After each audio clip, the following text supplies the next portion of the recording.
ಮಾಡಬಲ್ಲೆ. ಇದೇ ಸಂದರ್ಭದಲ್ಲಿ ಭಾರತದ ಮೇಲೂ ಸಹಿತ ಆರ್ಥಿಕವಾಗಿ ಅನೇಕ ದಬ್ಬಾಳಿಕೆ ಮಾತಾಡಿದರು. ನಮ್ಮ ಮೋದಿಯವರು ಮೌನ ಅದು ಯಾವ ಕಾರಣಕ್ಕೂ ಗೊತ್ತಿಲ್ಲ. ಬುದ್ಧಿವಂತಿಕೆಯಿಂದ ಆಗಿರ್ಬೋದು, ಬೇಡ ಶಕ್ತಿ ಇಲ್ಲದ್ರಿಂದ ಆಗಿರ್ಬೋದು.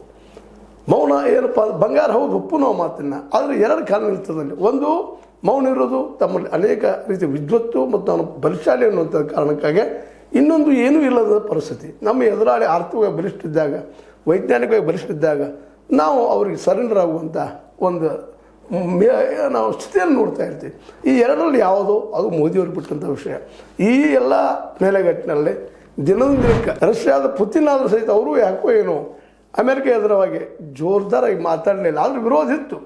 ಆದರೆ ಚೈನಾ ಒಂದೇ ಸಪ್ರೇಟಾಗಿರೋದ್ರಿಂದ, ಯುರೋಪಿಯನ್ ಯೂನಿಯನ್ ಎಲ್ಲ ವಿರೋಧ ಮಾಡೋದ್ರಿಂದಾಗೆ ಚೈನಾ ಒಂದರಿಂದ ಏನು ಆಗೋದಿಲ್ಲ ಅನ್ನುವಂಥ ಒಂದು ಬಲಾಢ್ಯ ನಂಬಿಕೆಯೋ, ಜೊತೆಗೆ ಇರಾನ್ ಒಂದು ಡಿಕ್ಟೇಟರ್ ದೇಶ, ಧರ್ಮಾಂಧ ದೇಶ, ಅಲ್ಲಿ ಜನ ಖಮೇನಿಯನ್ನು ವಿರೋಧ ಮಾಡ್ತಾರೆ ಅನ್ನುವಂಥ ಮೂಢ ಭಾವನೆಯಿಂದ ಅಥವಾ ಪೂರ್ವಾಗ್ರಹ ಪೀಡಿತದಿಂದ ತಾನೊಬ್ಬನ ಜಗದ ನಾನು ಪ್ರಜಾಪ್ರಭುತ್ವವಾದಿ, ಎಲ್ಲರಲ್ಲೂ ಸಮಾನತೆ ಬಯಸುವಂಥವನು ಅಂತ ಏನೇನು ಹೇಳ್ಕೊಂಡ ಕನಸುಗಳ ಜಗತ್ತಿಗೆ ಕಟ್ಟಿ, ಅದರ ಜೊತೆಗೆ ಈ ಮಧ್ಯ ಏಷ್ಯಾದ ಈ ಅರಬ್ ದೇಶಗಳಿಗೆಲ್ಲ ಹೌದು ಅಮೇರಿಕ ಭಾಳ ಬಲಿಷ್ಠದ, ಶಕ್ತಿಶಾಲಿ ಅದ, ಅದು ನಂಬಿಕೊಂಡು ಹೋದ್ರೆ ನಾವು ಸುರಕ್ಷಿತವಾಗಿರ್ತೀವಿ ಅನ್ನುವಂಥ ಒಂದು ಭ್ರಮೆಯನ್ನು ನಿರ್ಮಾಣ ಮಾಡಿತ್ತು ಅಮೇರಿಕ.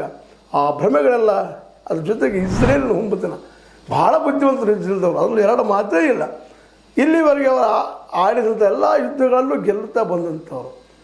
ಆದರೆ ಅಮೇರಿಕ ಒಂದು ಸೋತಿದ್ದೇನೊಂದು ಮರ್ತದ. ಅಮೇರಿಕ ವಿಯೆಟ್ನಾಂ ಅಂತ ಒಂದು ಸಣ್ಣ ದೇಶ, ಅಲ್ಲಿಯ ಒಂದು ಸಂಘಟಿತ ಹೋರಾಟದಿಂದ ಅಮೇರಿಕ ಕಾಲ್ಕಿತ್ತು ಓಡಿ ಬಂದಿದ್ದನ್ನು ಇತಿಹಾಸದಲ್ಲಿ ಮರ್ತದಂಗೆ ಕಾಣ್ತದೆ.